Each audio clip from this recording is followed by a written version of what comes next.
Hello, everyone. For you guys may be listening on YouTube, this is a poetry reading I do with a few friends every Wednesday, and then I put it on YouTube. So if you're enjoying it, you can subscribe and do all that kind of stuff. And I always like to start with a little body-mind connection, which I do by rubbing my hands together so they get kind of warm.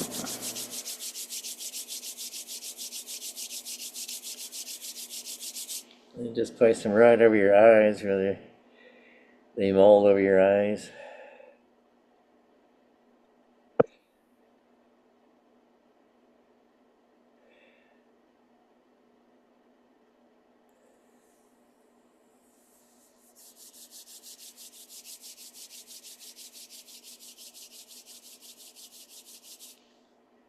Do that a total of 3 times.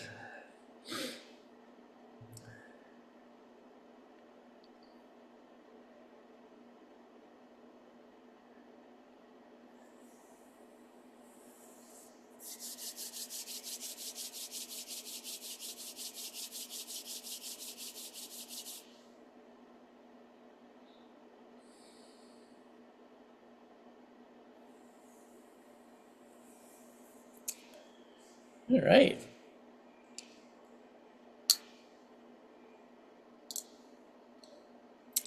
So, once again this week, I did not write any new poems. I've not been in a poetry mood. I've been writing other kinds of stuff. So I'll just read a little bit from my books and some other people, and that'll be it. This is one, I don't think I've ever read this. It's kind of like a little fairy tale kind of poem I wrote in the first book called The Dragon. In that time that was then, and is also now, a great dragon ravaged the land. Then it was corporal, flesh and flame. Now it is corporate and no less hungry. 3 sons, brave as young men are, determined to face this menace. Their father was dead. Their mother mourned this day, but being a mother, she gave them gifts. She took them down below the roots of the ancient elm. When black turned to light, they were in a wood where tread many beasts. Choose one, my sons. May they aid and protect you. The eldest and bravest boldly chose a tiger. What enemy could possibly defeat me with a ferocious tiger at my side, he exclaimed. The second son, possessed of a powerful body, chose a snorting bull. Together we will knock over anyone in our path, said he. The third son was slight and limped with a withered leg. He spied a little mouse hiding in the leaves. I will take this little mouse. Together we will avoid our enemies, he said softly, so you could hardly hear. They returned above ground. The eldest, proud with his tiger, the second son impressive with his bull, the third son carrying the little mouse in his pocket. The elder brothers laughed at their youngest brother. You are always weak and lazy, said the eldest son. Yes, do not follow us. You will only bring shame to us, said the second son. The eldest was impatient to leave, but their mother informed them she had a second gift. You must find an ally before facing the dragon. The eldest left hastily and soon forgot this second gift. He went directly to the dragon's lair and charged, his snarling tiger at his side. They fought bravely and bitterly, and perhaps son and tiger might have won, except the tiger, lost in bloodlust, began fighting man as well as dragon. Betrayed, this son ran bleeding into the forest. The second son waited a day, then rode off on his bull, barely looking back at his mother. He too forgot of the second gift. Soon he came to a village, and beyond was a field with many mooing cows. Filled with ardor, the bull rampaged straight through the houses, causing much destruction. The enraged villagers could not catch the bull, but did catch the second son. They beat him with sticks. This son too ran bleeding to the woods. The third son waited 3 days. Before leaving, he hugged his mother and promised to find an ally before facing the dragon. This seemed wise to him, as he had a withered leg and only a mouse for protection. The mouse sniffed the world while riding in the boy's pocket.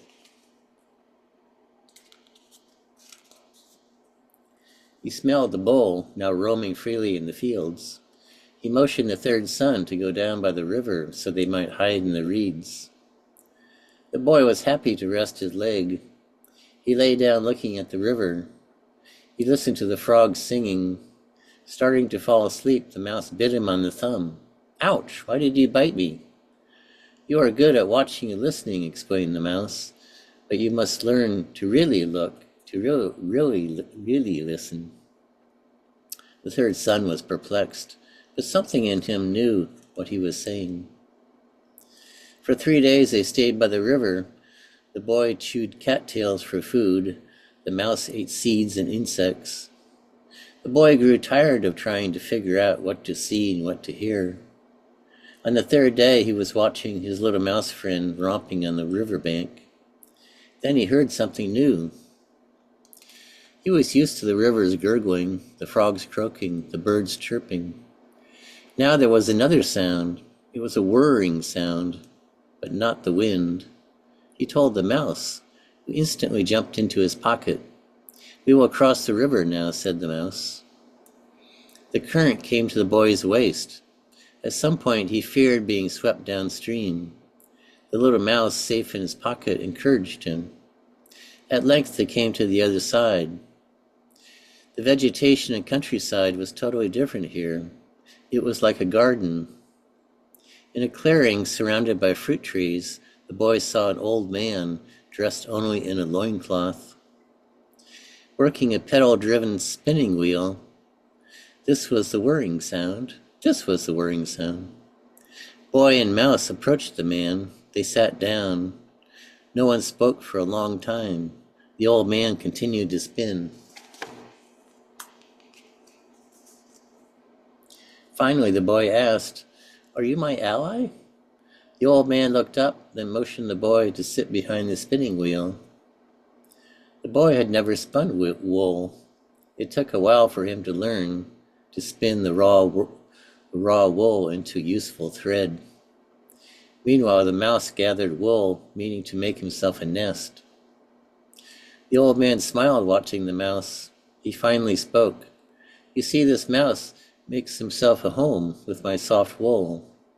You must also make yourself a home." The boy thought it would be nice to have a home. He knew it was time to leave his mother's house. Then something disturbed his thoughts. "But wise weaver, what about the dragon? Though I am weak, I meant to defeat the dragon ravaging the land." The old man shrugged his bony shoulders. "Have you seen any dragons on the side of the river?" "No," answered the boy, "but on the other side there is suffering." The old man rose and stretched, looking across the river. "And if you go back there, you will suffer too. Make your home here. The dragon lives inside you. Defeat him there. As for the others, perhaps one day they will hear your hammer hammering and see your new home. That will be like nothing they had seen before.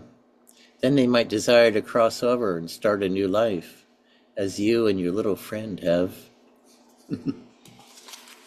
That is wonderful. Thanks. I don't think I've ever read that. You haven't. It's more like a little short story than a poem.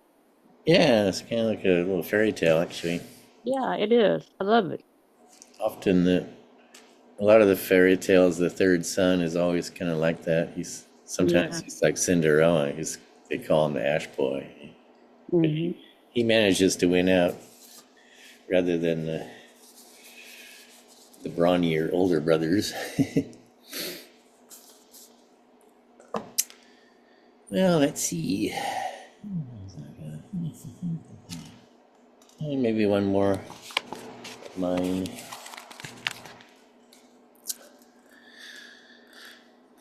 Dandelions. The little girl's hands reach up to her parents' lowered hands. When they get tired of stooping, they stretch up, and the child flies up into the air. Spying a lone dandelion ship sailing above the short winter grass, the girl breaks free and captures it. Grasping it in her little hands, she blows dreams into the air. I'm delighted watching this. How often I remember blowing on a dandelion and watching them float away on the invisible wind. Also, I remember trying hard to get a perfect one home. I never could. Inevitably, some would be lost. I think I became this one, the one who ruled the lost ones, holding on to my idea of perfection.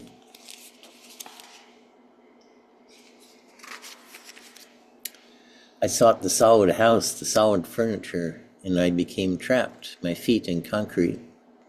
Only lately I've seen the dandelion mothership is made to burst apart. The bank account run to zero is freeing, as is the lover let to go live her own life. This blowing apart of my dreams had led me to the only thing that is truly perfect. Well, that could be true. Let's see. I think that's enough of mine. Glenda, you must have written one. You sent me that false spring one, right? Right.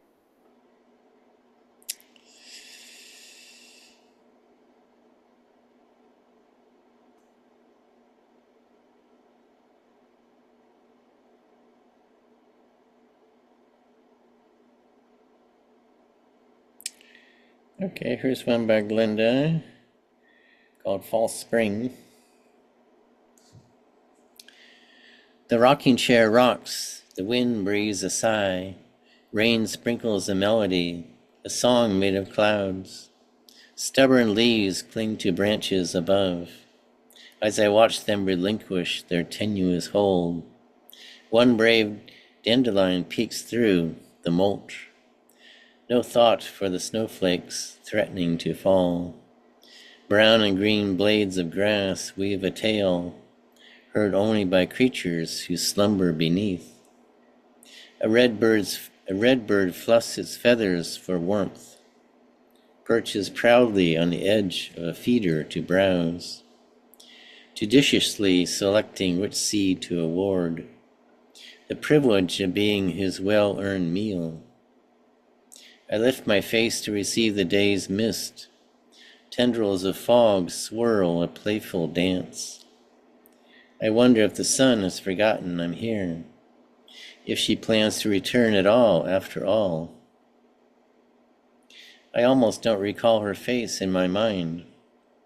Gray days seem to be my new best friend. Maybe if I wait long enough, she'll come back. What choice do I actually have in the end?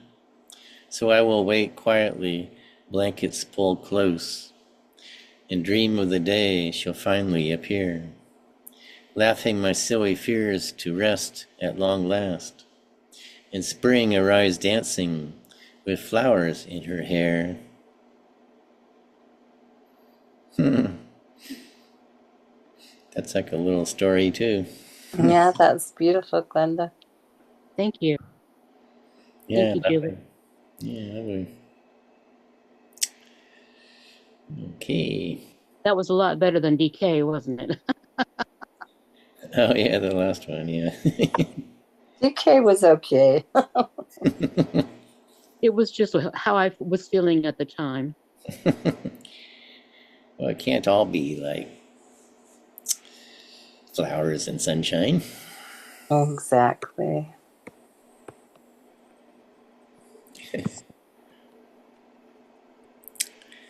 Alrighty, so let's see, a couple more minutes. What else do I have here?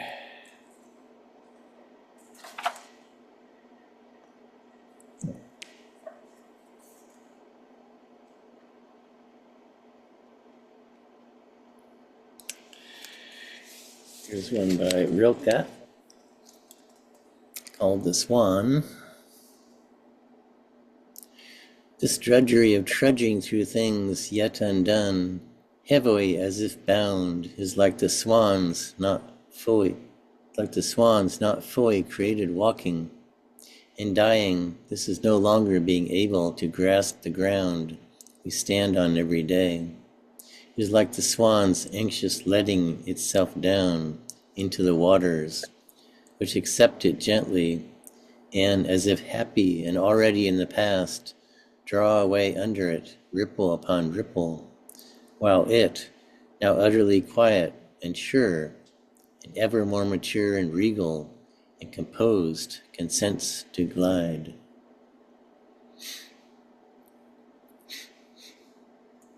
That's funny. That's like one of those Mary Oliver poems where it's just like one big long sentence. You don't know where to stop.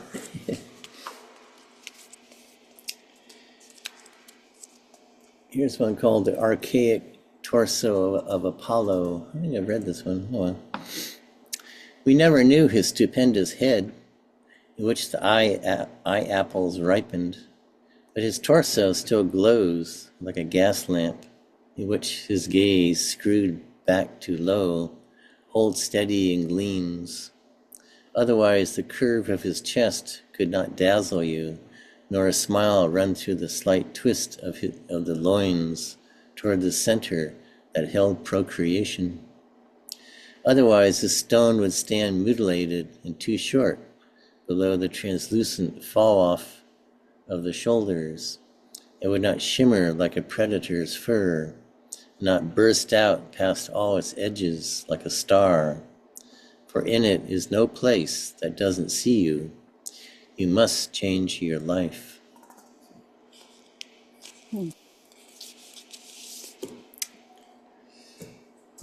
Let's see. What else do I have here?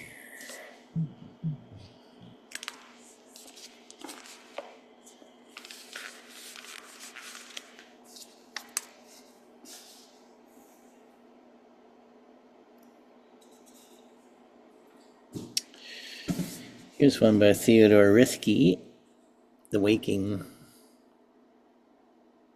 I wake to sleep and take my walking slow.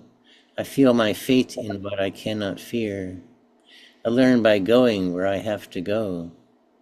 We think by feeling. What is there to know? I hear my being dance from ear to ear. I wake to sleep and take my waking slow. Of those so close beside me, which are you? God bless the ground. I shall walk softly there and learn by going where I have to go.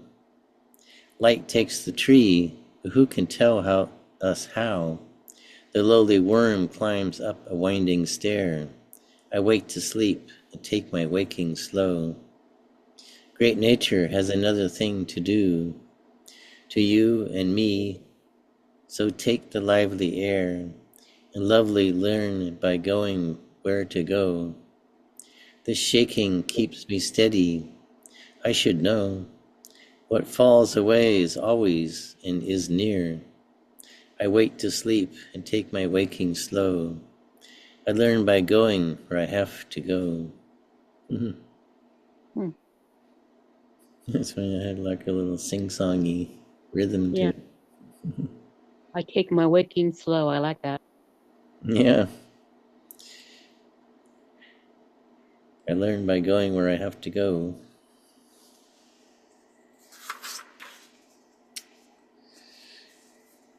Here's one by Goethe.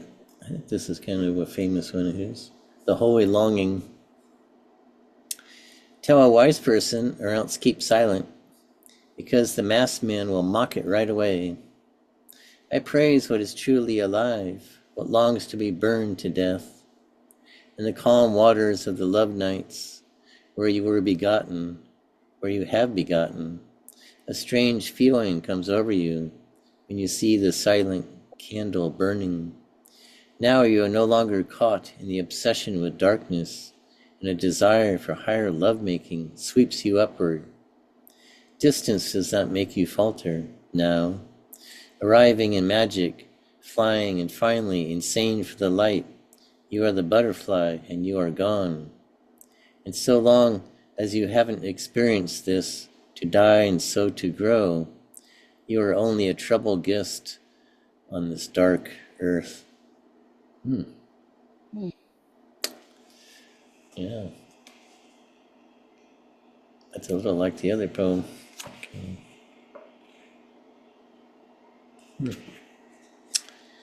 Let's see.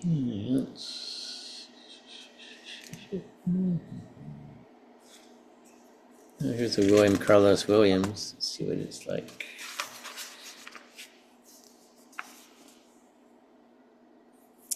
The last words of my English grandmother. There were some dirty plates and a glass of milk beside her on a small table near the rank, disheveled bed. Wrinkled and nearly blind, she lay and snored, rousing with anger in her tones to cry for food. Give me something to eat. They're starving me. I'm all right. I won't go to the hospital. No, no, no. Give me something to eat. Let me take you to the hospital, I said, and after you are well, you can do as you please. She smiled. Yes, you do what you please first, then I can do what I please. Oh, oh, oh, she cried as the ambulance man lifted her to the stretcher. Is this what you call making me comfortable? By now her mind was clear. Oh, you think you're smart, you young people.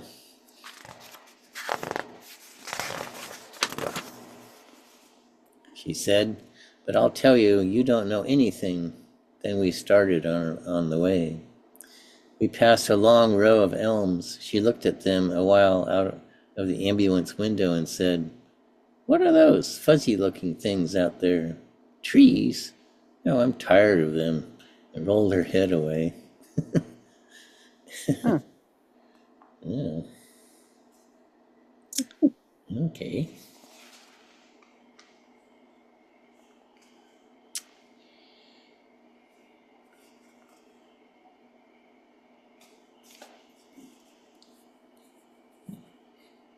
Now here's another old one by Williams Wordsworth. I don't think I've ever read Williams Wordsworth before.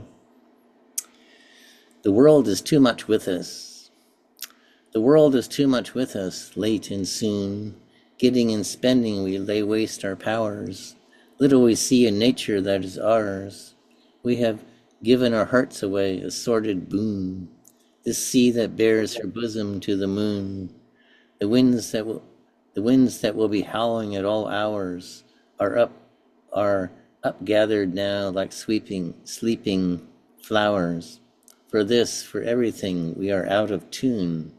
It moves us not, great God. I'd rather be a pagan suckled in a creed outworn. So might I, standing on this pleasant lea, have glimpses that would make me less forlorn.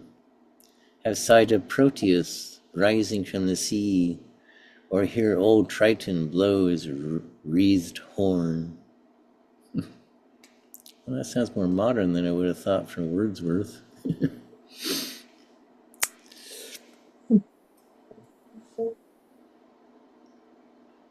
Well, here's one by Gerald Manley Hopkins, another older poet. God's Grandeur. The world is charged with the grandeur of God. It will flame out like shining from shook foil. I don't know what that means, shook foil. It gathers us to a greatness like the ooze of oil. Crushed.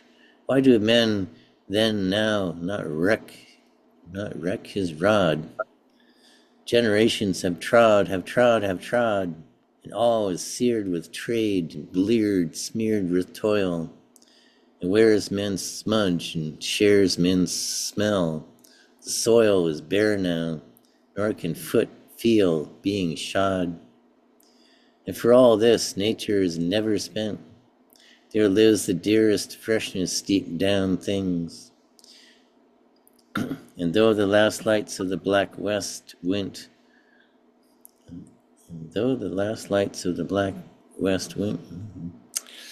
O morning at that brown brink, eastward springs, because the Holy Ghost over the bent world broods with warm breast, and bright wings. Well, I guess both those guys were sort of not too happy with what was modern to them. Getting away from nature, maybe.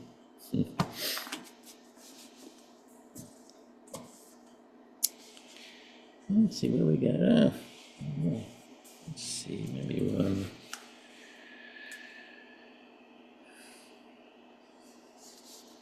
Here's one by Anna Sweer, the Polish poet. The same inside.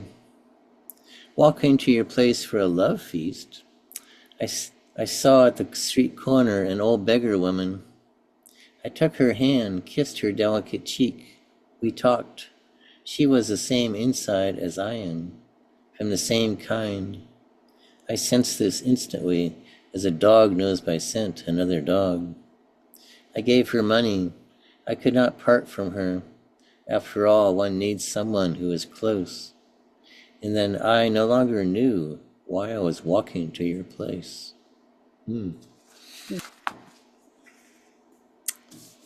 Alrighty. Let's see. It's about time for some Mary.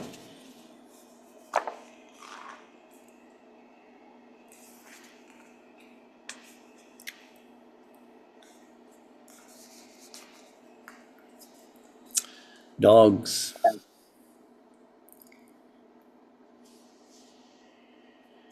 Okay. Dogs. Over the wide field, the dark deer went running, 5 dogs screaming at his flanks, at his heels.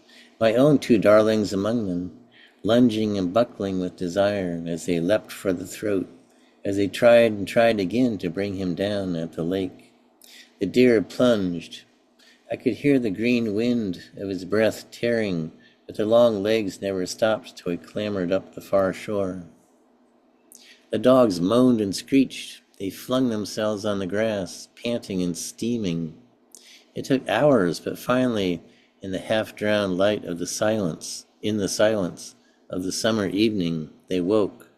From fitful naps, they stepped in their old good natures toward us. Look, look, into their eyes, bright as planets under the long lashes. Here is such happiness when you speak their names. Here is such unforced love. Here is such shyness, such courage. Here is the shining rudimentary soul. Here is hope retching, the world as it is. Here is the black, the red, the bottomless pool.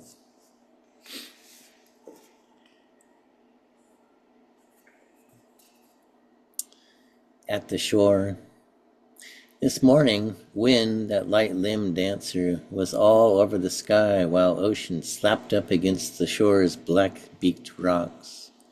Row after row of waves, humped and fringed and exactly different from each other, and above them one white gull whirled slant and fast, then dipped its wings, turned in a soft descending decision.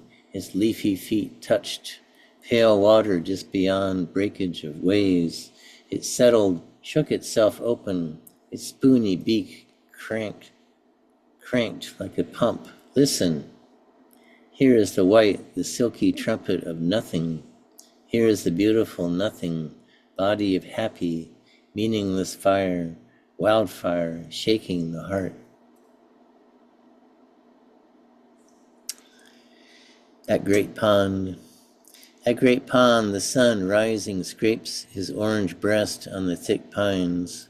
I like that's a great line. And down tumble a few orange feathers into the dark water on the forest shore. A white bird is standing like a white candle, or a man in the distance, in the clasp of some meditation, while all around me the lilies are breaking open again from the black cave of the night. Later I will consider what I have seen, what it could signify, what words of adoration I might make of it. And to do this, I will go indoors to my desk, will sit in my chair. I will look back into the lost morning in which I am moving now, like a swimmer, so smoothly, so peacefully. I am almost the lily, almost the bird vanishing over the water, on its sleeves of light. Well, guys, I think that's our time for today. It was so nice that you all came. And Thank you, John. hope you all have a great week. Yeah, You thank you. You guys have a great week also. Yeah, thank too. you, Joey. Yeah, we'll have one of those fall springs that Glenda was talking about. That was nice. Take care, everyone. All right. Bye, everybody. Bye-bye. Bye-bye.